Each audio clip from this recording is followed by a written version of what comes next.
Welcome to my channel. Before you go ahead, just hit the subscription button and the like button, then make sure you share the video. Thank you.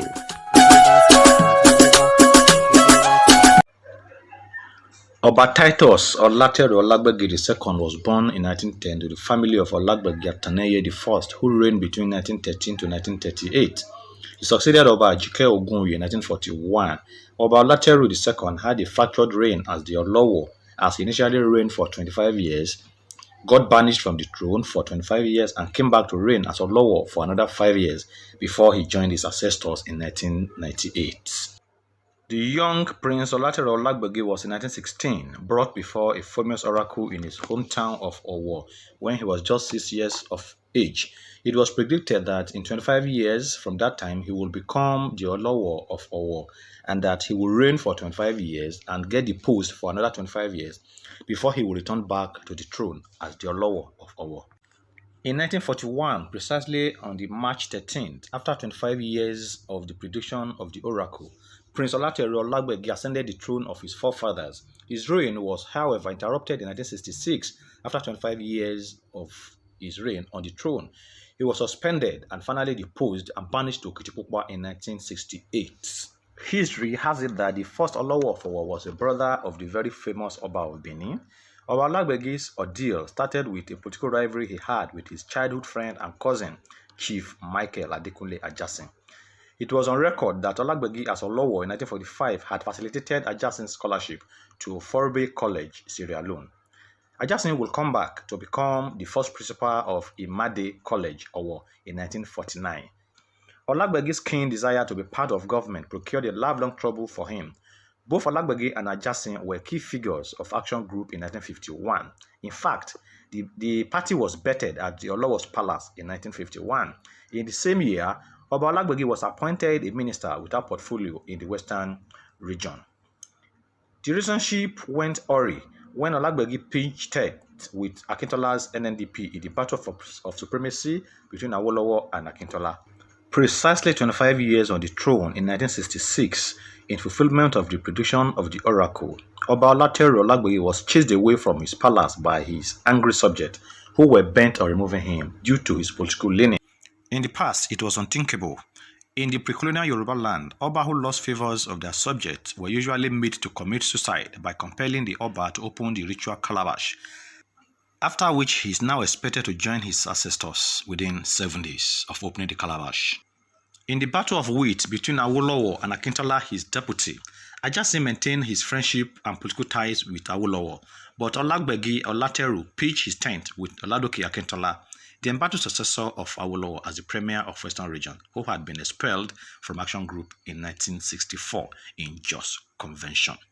The political rivalry in Ohlorwar was so intense that one of the political players in Ohlorwar, Ajasin, who was at that time a member of Federal House of Representatives between 1954 to 1966 in Lagos, remotely escaped with his life, but his car was burnt. While Chief Awolowo Obafemi and Chief Michael Ajasin were going through political crisis, which later led to their imprisonment on 11 September 1963, it was best of times for Olagbegi and Akintola, as Akintola consolidated his hold as the premier of the Western region in 1965.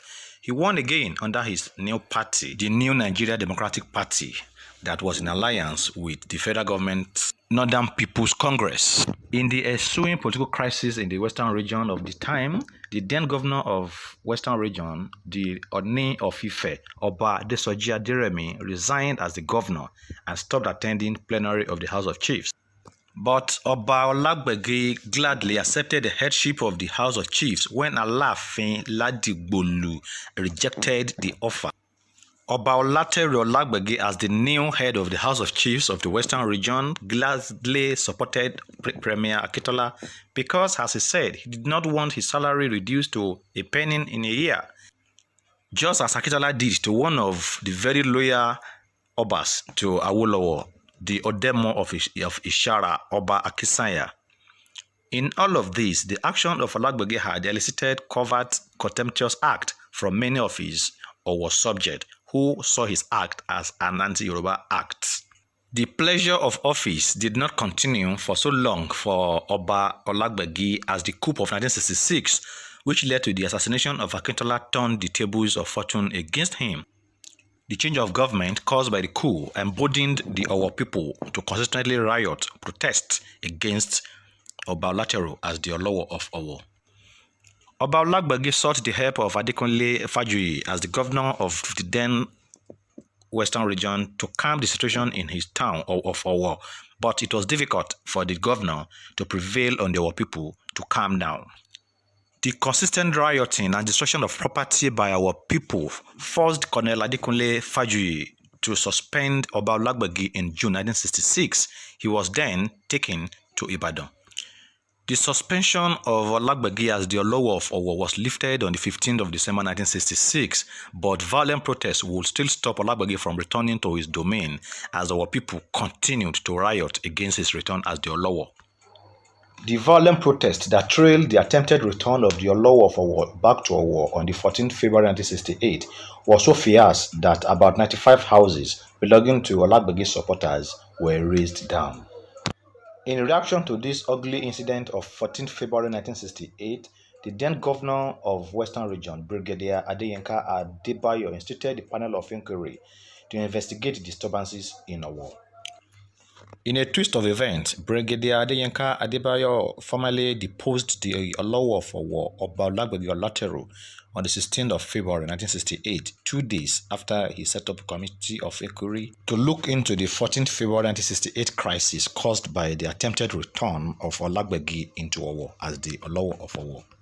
Kabiyesi Olateru Olagbegi was banished to Okitipupa, and Oba Joseph Adekola Ogoon Oyea II was appointed as the new Ohlorwar of Owo.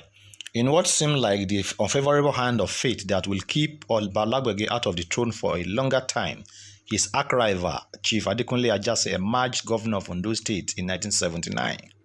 During this period, Oba Olagbegi, without success, sought judicial remedy to return him back to the throne as the Ohlorwar of Owo. Sir Olagbegi Olateru continued to live in Okitipupa until 1993, when he was reinstated as the Ohlorwar of Owo by the then governor, Mr. Bamidele Olumilua, after the death of Oba Adekola Ogoon Oyea in November 1992. During his stay in exile for 25 years, Oba Olagbegi was referred to as Sir Olateru Olagbegi because he was made a knight by the Queen Elizabeth II in 1960 as a recognition for his service to the British Empire. As a confirmation of the oracle which has foretold his fractured reign as the Ohlorwar, Olateru Olagbegi returned to his palace after 25 years out of the palace. Oba Olateru Olagbegi II died in 1998 as the Ohlorwar of Owo.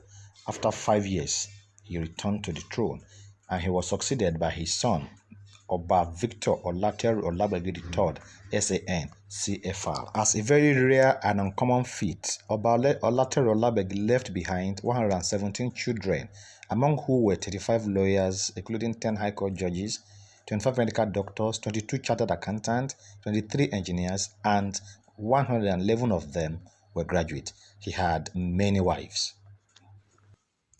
Thank you for staying with us. Thank you for listening and watching. I hope you learned something new. Do subscribe to this channel, like the video, and share it. See you next week for a fresh episode. Thank you.